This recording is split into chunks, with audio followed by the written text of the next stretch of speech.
De Covid-19. Nous, sur ce plateau, on a l'honneur de recevoir ici Parfait Kari Wadjoré. C'est le fondateur de l'association des victimes de terrorisme. Parfait, bienvenue. Merci et bonjour madame. Bonjour, bonjour. Alors, une journée comme celle-ci, 21 août, quel est son poids pour les victimes de terrorisme? C'est une journée qui a tout son sens déjà. Oui. Parce que le problème avec les victimes du terrorisme, c'est de garder le souvenir, la mémoire. Et raison pour laquelle cette journée a été initiée aux Nations Unies. Nous sommes à la 3e édition cette année, parce que tous les pays n'avaient pas suivi, ils n'ont pas eu les mêmes problèmes partout. Donc il y en a qui ont leur journée nationale en hommage aux victimes du terrorisme. Donc les Nations Unies, le bureau de lutte contre le terrorisme a estimé qu'il fallait accompagner tous les autres pays, puisque le terrorisme sévit aujourd'hui partout. Donc nous sommes également concernés au Cameroun. Donc c'est une journée qui a tout son sens pour les victimes. Nous sommes concernés depuis 2014 ou 2015, je ne sais plus exactement, depuis que la secte Boko Haram fait beaucoup de morts dans la partie septentrionale du pays. Rien que pour 2020, le Cameroun a enregistré 87 attaques de Boko Haram entre le 1er janvier et le 2 août 2020. Ce sont des chiffres du Haut Commissariat des Nations Unies pour les réfugiés, et 22 de ces attaques-là étaient concentrées dans le seul district de Mozogo, dans l'extrême nord. Parlant de Boko Haram, Parfait, vous avez justement subi, si je peux dire, ou été témoin des affres de Boko Haram. C'est indélicat de vous demander de nous raconter? Non, ça fait partie de la propre thérapie de la victime. Pouvoir s'exprimer. Vous avez vu, on a beaucoup ces slogans-là dans la grande communauté des associations de victimes qui est parrainée par le bureau de lutte contre le bureau de lutte contre le terrorisme au niveau des Nations Unies. Il faut libérer la parole. Ce qu'on a vécu est malheureusement très triste. Si je vais vous faire un petit résumé de la situation que j'ai vécue. Alors, nous sommes 5 collègues. On allait en mission à Garoua pour une cérémonie annuelle organisée par notre entreprise. Et nous avons pris la route. À un moment, on s'est arrêté pour faire la prière du vendredi. Et le village qui suivait, on avait à peine traversé un petit village qu'on appelle le village Ouaza. Et puis, en plein village, on a vu toute une équipe avec toute une armée, avec le matériel stocké, le matériel de guerre, des grandes mitrailleuses.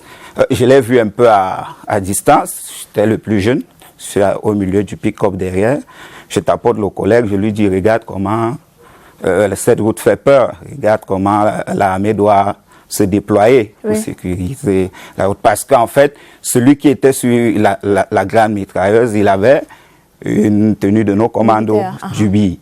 Bon, c'est quand on approche, après que je vois que ils avaient des turbans et tout ça, ils étaient 3 sur la grande mitrailleuse. Et c'était en plein village, il y avait un nid de poule dont le chauffeur a ralenti. Et paf, ils ont ouvert le feu. Donc ils ont arrosé. Quand ils ont arrosé, j'ai seulement vu le sang jaillir sur moi. En fait, c'était malheureusement la tête du chauffeur qui avait explosé. Et tout ça s'est versé sur moi et tout s'est arrêté. Ils ont arrosé. Ils ont arrosé pendant au moins 3 minutes. Je me suis retrouvé au sol, je ne sais pas comment. Quand je me suis levé, ils continuaient à arroser. Une balle m'a prise à la main, je suis tombé. C'est là où, quand je suis au sol, je constate qu'ils crient à la Ouabar et je vois une autre équipe derrière sur les motos qui commence à tirer sur moi. Je me lève, je prends la fuite, on tire. J'ai réussi à aller tomber en brousse et perdre connaissance. Le sang jaillissait et tout ça. J'ai pris la fuite sans savoir où je m'en allais. On suppose que ce n'est pas facile de revenir sur la question aujourd'hui, ou bien c'est peut-être guéri? Nous vivons avec tous les jours. Une victime du terrorisme, peu importe ce qu'elle va faire, ça reste toujours dans sa mémoire. Maintenant, il faut apprendre à vivre avec, il faut apprendre à s'exprimer. pour moi, j'ai fait ça, c'est devenu pour moi comme un jeu. C'est vrai que par moment, ça revient dans le sommeil, ça me perturbe et tout, parce que c'est jamais facile, hein, c'est jamais facile. Donc, comment on apprend à vivre avec? On voit qui? Comment on fait pour vivre avec ce genre d'images sanglantes là au quotidien? Je vous assure, ce n'est pas facile, ce n'est pas facile. Il faut être bien encadré. Il faut avoir des gens autour de vous qui sont capables de vous remonter. Votre famille doit être pratiquement à 100% autour de vous. Oui. Sinon, c'est la déprime. Malgré tout ça, je vous assure, j'ai fait 2 ans de... Pratiquement, j'étais déconnecté de moi. J'étais pas... Ça n'allait pas, vous n'étiez pas... Ça n'allait pas. Et je ne vais pas dire qu'aujourd'hui c'est fini. Il y a beaucoup de personnes autour de moi parfois qui me regardent. Et soit vous manquez parfois totalement d'émotion face à une situation. Moi, j'ai vu tous mes 3 collègues abattus. Les corps, vous ne pouvez pas les remarquer.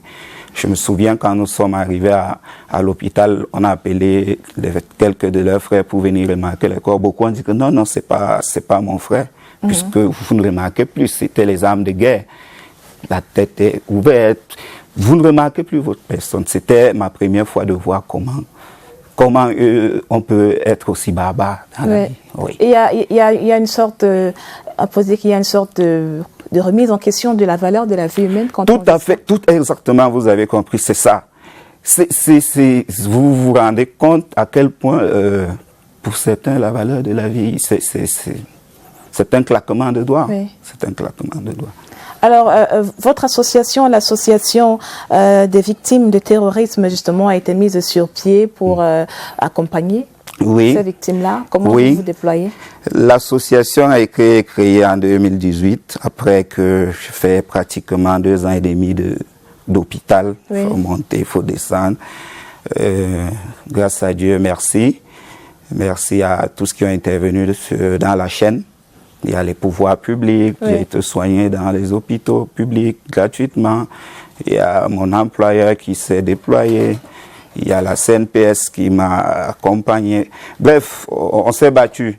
Mais aujourd'hui, le rôle de l'association, c'est justement de porter la voix des victimes afin de rendre cet hommage-là. Parce que j'ai constaté que la perception que les gens ont des victimes, on peut les rassimiler à un acte simple d'accident. Justement, comment les gens regardent les victimes? Comment la société regarde les victimes de terrorisme? Oui, les gens vous regardent avec parfois beaucoup d'empathie. Ils ont de l'empathie pour vous. Oui, mais sauf que, bon, c'est normal. C'est passager. Ils ne savent pas ce que vous vivez en vous. Donc, c'est à nous de dire, voilà, le problème des victimes est un peu plus compliqué que ça. Vous voyez, c'est embryonnaire au Cameroun. Oui. On ne va pas dire que on va pas se plaindre de dire que non, on va tirer sur l'État, on n'a pas fait ceci, on n'a pas fait cela. Le terrorisme est arrivé, comme vous le dites, en 2014, ça a pris tout le monde de coup. Maintenant, il va falloir poser des bases.